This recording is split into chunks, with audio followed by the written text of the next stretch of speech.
Given many nicknames, Tinseltown, La La Land, the entertainment capital of the world, and the home of the film industry, Hollywood has been at the forefront of filmmaking for well over a century, with an estimated hundreds of thousands of movies over the course of its inception.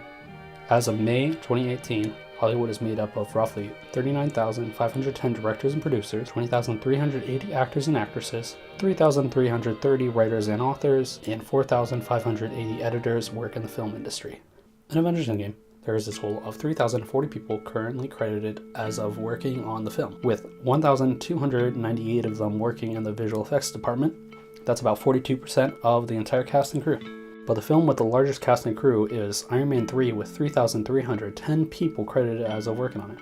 Iron Man 3 has 2,001 people working in visual effects, 289 in camera and electrical department, 366 in miscellaneous crew, 263 in cast, 14 producers, 1 composer, 1 cinematographer or DP, 2 editors, 126 in special effects, 44 in makeup, 73 in sound, 18 second unit directors or assistant directors, and many, many more.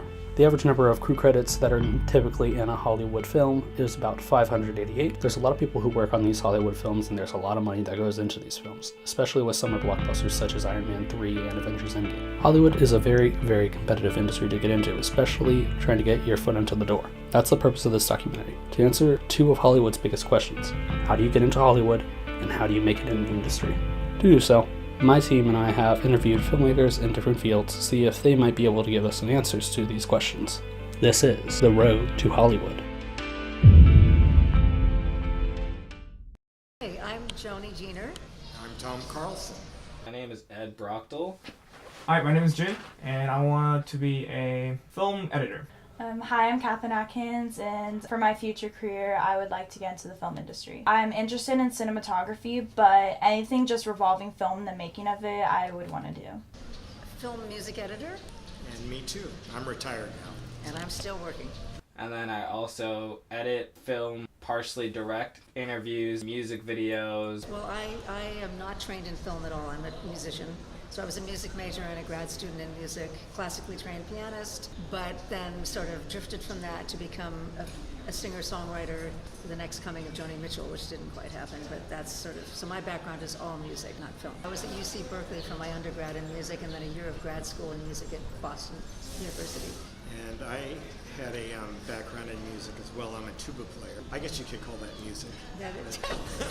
Studying music at Northwestern University. We're probably similar in that music was just a calling, and I didn't think beyond, other than just music was what I always lived and breathed.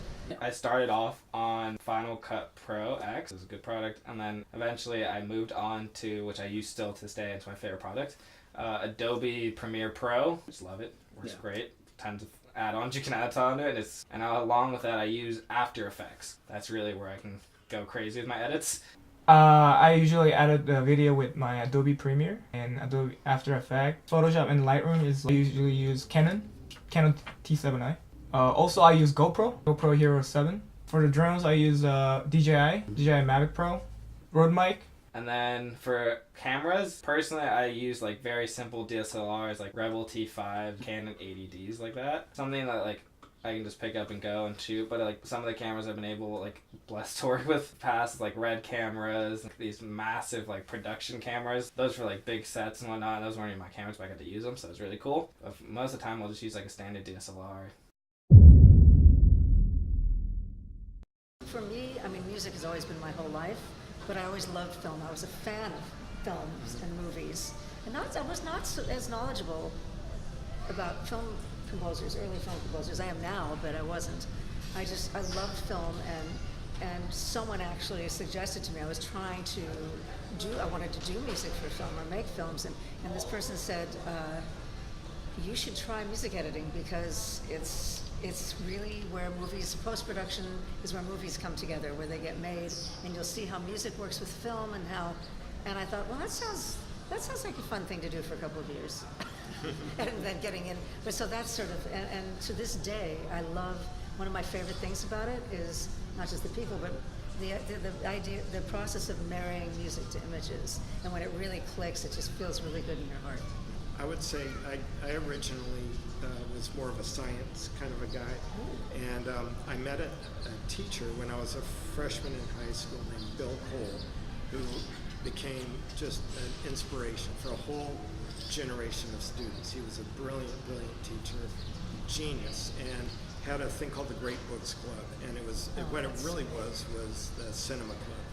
And we would go out to movies all the time, and in around 72 or so, the Art Museum had the 100 greatest films of all time. So it was like for one afternoon we saw Greed, Intolerance, and Sunrise all in one day. And so some of the greatest films as of 1972 were, I think it was 72, it might have been 73, but just nonstop film. And that was kind of it. And then just a month or so after that, there was a field trip we went on where we saw Marnie, and then went to another film and saw the Charlie Chaplin film Limelight. And that kind of pushed me over the edge. And I switched from wanting to be pre-med at that point to wanting to get involved in film or music or some combination of the two. My whole family was in the entertainment business. My brother started off as a baby model. My mom did acting and modeling as well. And it was really my older brother who inspired me. He went to school for theater. He was going to USC for that. And I actually went to this camp that he was a counselor for, and it was this theater camp. And I always tell people that I was in this Footloose play, and that's what really kind of inspired me, because I knew that I liked to entertain, and I loved being in front of people and in front of an audience, and I loved the kind of creative aspect that acting had with it. And yeah, it was really my older brother who pushed me to do this acting camp, and I was like, okay, let's do it. And yeah, I was 10, and since then I haven't looked back.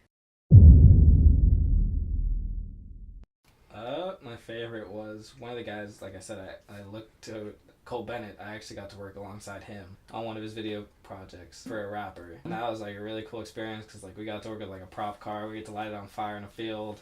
He got to show me exactly like how he edits and whatnot, and like just being it was like I've never really until that point worked on like a professional like video set till that day, where like there was like crew people, there was like celebrities, there was like makeup, there's everything. So it's kind of cool to be able to go in there and work alongside him and see like everything get done. Like he let me help out and film part of it, so that was a really cool experience.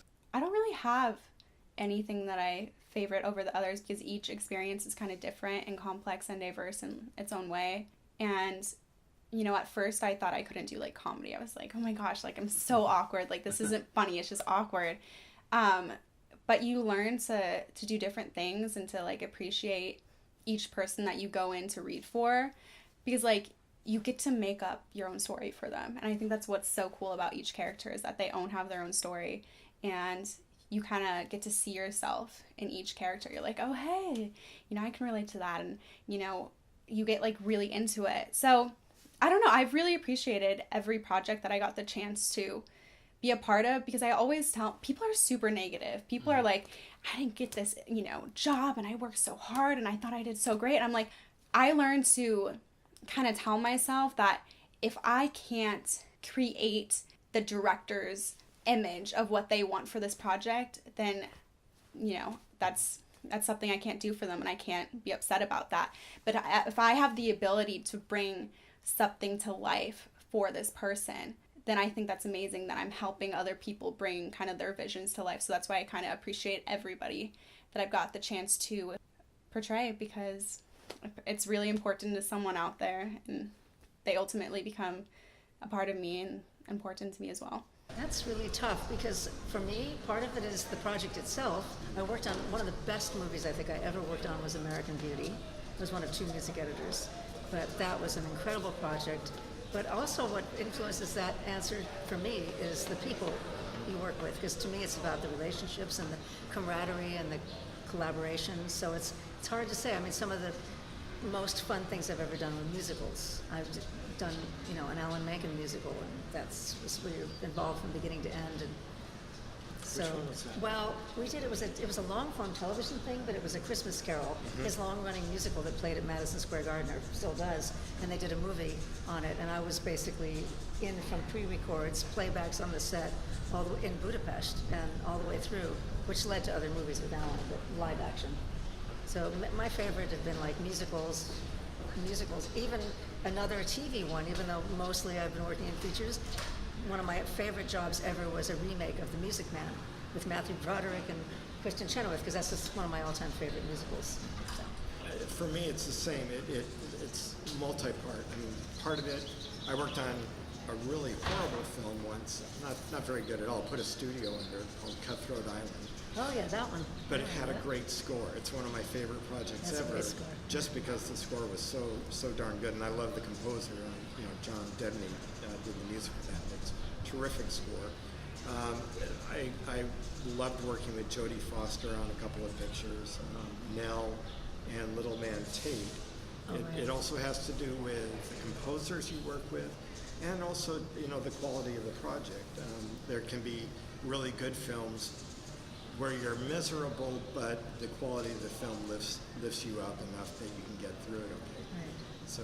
And little films, in the last couple of years, I seem to have worked on sort of smaller films with really interesting directors and people, and I've gotten so much, soul satisfaction out of doing those. Actually, I actually just did a film that Edward James Olmos directed. It was a very personal project of his, and even though it's a smaller film that should be coming out soon, it was really a wonderful experience because there was so much, respect and collaboration between the moving parts.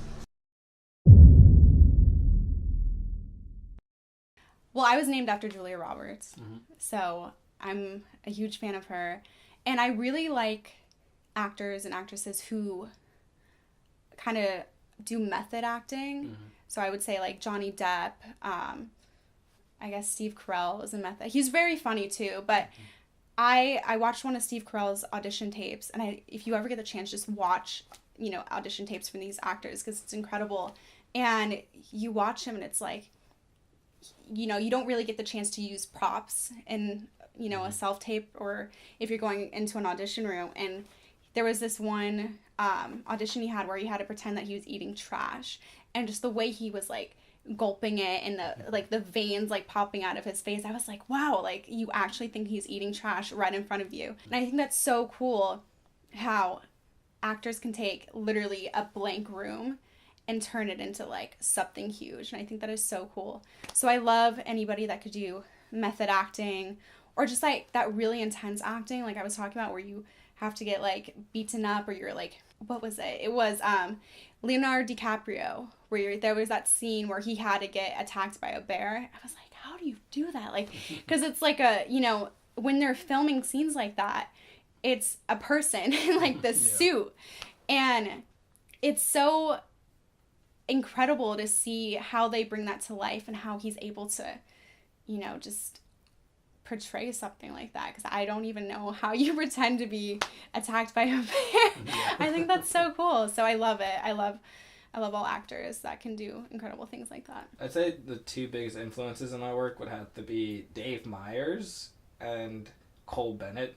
Cole Bennett's like the creator of a company called Lyrical Lemonade. He shoots like a lot of A-list like celebrity rappers like music videos, and he's always making the craziest visuals and edits.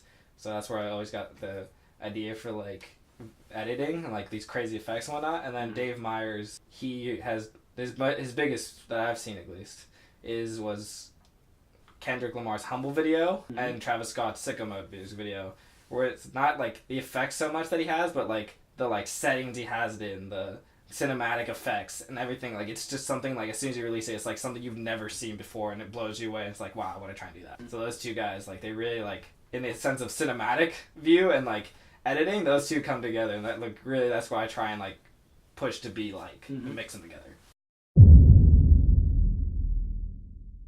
I've met with some big people in the entertainment business, and one thing that they always tell me is that you can't slack off in this business. You have to be so committed. You have to give 200%, always 200%, because if you don't take every opportunity that's coming your way, you're never going to get there.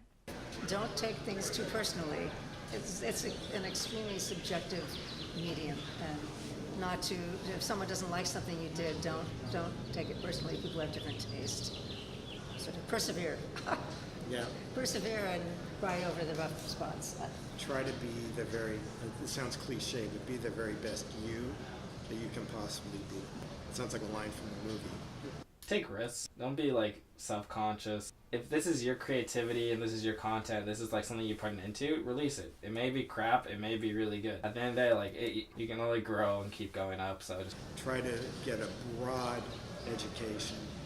Really learn a lot about literature, about art, about story, computers, about economics. You know, just surround yourself with kind of a support group, because it is difficult, and I know a lot of people who kind of lost sight of who they were while they were trying to pursue acting. So just make sure you surround yourself with good people who know you and who know what's best for you and are going to support you and are going to tell you if something's not okay. like obviously there's always going to be people that like give you crap about like oh you suck, oh you do this. You could just win an Oscar today or something like for how great you directed a movie, and someone's like, oh that movie's still crap. No matter where you are in scale, people are going to give you a hard time. Just being trying to be your best overall person. So like just really like always be able to push yourself and stay determined, and like if it's something you really want to follow through with, like just know like this is where I want to do, this is something I'm passionate about, and just keep putting the time in, you'll get there.